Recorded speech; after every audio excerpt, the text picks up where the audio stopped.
Hi friends, இன்னைக்கு திங்கக்கிழமை. எல்லோரும் வேலைக்கு கிளம்ப ஓட்டிக்கிட்டு போவோம் வேலைக்கு. அதுக்கு ஊரில் இருக்கவங்க ஊரில் இருப்பீங்க, லீவில் இருக்கீங்க லீவில் இருப்பீங்க. சரி, ஓகே, கொஞ்சம் டைம் ஆகிப்போச்சு. இன்றைக்கி ஒரு கதை.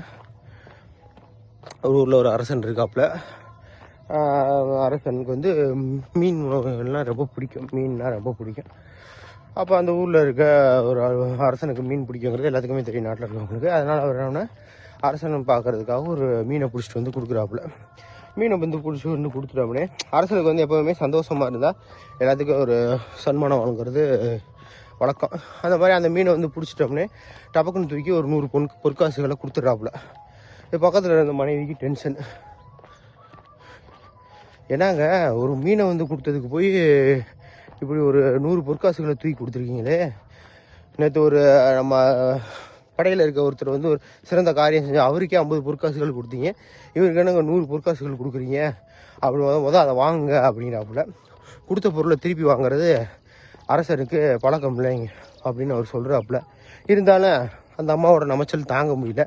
அது தெரிஞ்சது தானே எல்லா வீட்லேயும். திருப்பி தொடர்ந்து செய்யும்போது இதை நான் போய் எப்படி கேட்பேன் அப்படிங்க. அப்போ அந்த அம்மா இருந்துக்கிட்டு என்ன சொல்லுதுன்னா, இது வந்து ஆண் மீனா பெண் மீனான்னு கேளுங்க, ஆண் மீன் சொன்னால் பெண் மீன் கேளுங்க, ஸோ பெண் மீன் தான் வேணும் அப்படின்னு சொல்லி கொண்டு வர சொல்லிட்டு இப்படி இந்த 50 பொற்காசுகளை வாங்கிடுங்க அப்படிங்குது. சரி, நம்மால் தொல்லை தாங்க முடியலையே, வேறு வயலில் இல்லையே, அதை செஞ்சால் தானே எதுனா அடுத்து அவருக்கு சாப்பாடு கிடைக்கும். சரின்னு சொல்லிட்டு நம்மால் என்ன பண்ணுறாப்புல, அந்த மனிதரை கூப்பிட்டு இது ஆண் மீனா பெண் மீனான்னு கேட்குறாப்புல. நம்மால் என்ன பண்ணுறாப்புல, இது ஆண் மீனும் கிடையாது பெண் மீன் கிடையாது, பொதுவான மீன் அப்படிங்கிறாப்புல. அவருக்கு சந்தோஷம், யாருக்கு? அரசருக்கு. எப்பாடா அப்படின்னு சொல்லிட்டு அது சந்தோஷம்னாலும் தெரியும். சந்தோஷமாகறப்பெல்லாம் காசு கொடுக்க திருப்பி ஒரு 100 பொற்காசுகளை தூக்கி இருக்காப்பு. அம்மா இது இப்படி பார்க்குது. ஏடா கூத்த 100 பொற்காசுகளுக்கே ஒன்று வாங்கிடான்னு நீ திருப்பி இருந்தாலும் இப்படி பண்ணிக்கிட்டு இருக்கா அப்படின்னு சொல்லி திருப்பி வந்து அந்த அம்மா கோவம் பயங்கரமாயிடுச்சு. இது எப்படி இது பண்ணுறதுன்னு சொல்லிட்டு அந்த அம்மா யோசிச்சுக்கிட்டு இருக்கப்போ வாங்கிட்டு போன பொற்காசுகளில் கீழே ஒரு காசு விழுகுது. அதான் அவர் எடுக்கிறாப்புல.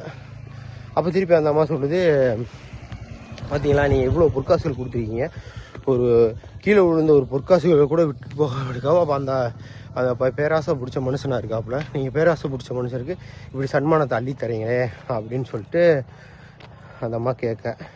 அப்போ அந்த இதை காரணமாக வச்சு இவனுக்கு பேராசை அதிகமாக இருக்குது, அதனால் இதை காரணமாக வச்சு அந்த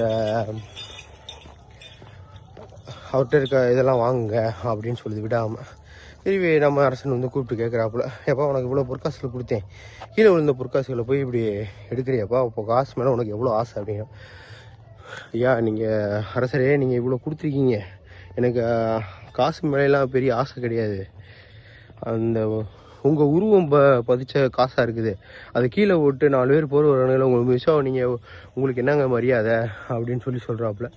நம்ம இன்னும் பெருமிதாகி இன்னும் ஒரு 100க்கு 200 பொற்காசுகள் கொடுத்துட்டாப்புல. நம்ம அரசினால் வாயை திறக்க முடியல. இது என்னென்னா, இடம் பொருள் ஏவல் அறிந்து பேசும்பாங்க. சூழ்நிலைக்கு தகுந்த மாதிரி நம்ம பேசணும்னா அதுக்குண்டான சன்மானம்னா என்ன, பரிசு பொருள் எதுவும் கிடையாது, நம்ம அதுக்குண்டான பலனை பெறுவோம். இல்லை நம்ம அந்த மாதிரி கோவப்படுற மாதிரியோ மற்ற இடங்கள்லையோ இந்த மாதிரி அந்த மனைவி மாதிரி, அவரோட அரசரோட மனைவி மாதிரி ஒரு மாதிரி சூழ்நிலைகள் தெரியாமல் பேசிக்கிட்டே இருந்தோம்னா அது வந்து நல்ல விதமாக அமையாது. அதனால் இடம்பொருள் ஏவல் அறிஞ்சு பேசி சூழ்நிலைக்கு தகுந்த மாதிரி பேசிக்கிட்டோம்னா அதுக்குண்டான பலனை கண்டிப்பாக அடைவோம், யாராக இருந்தாலும். தேங்க்யூ.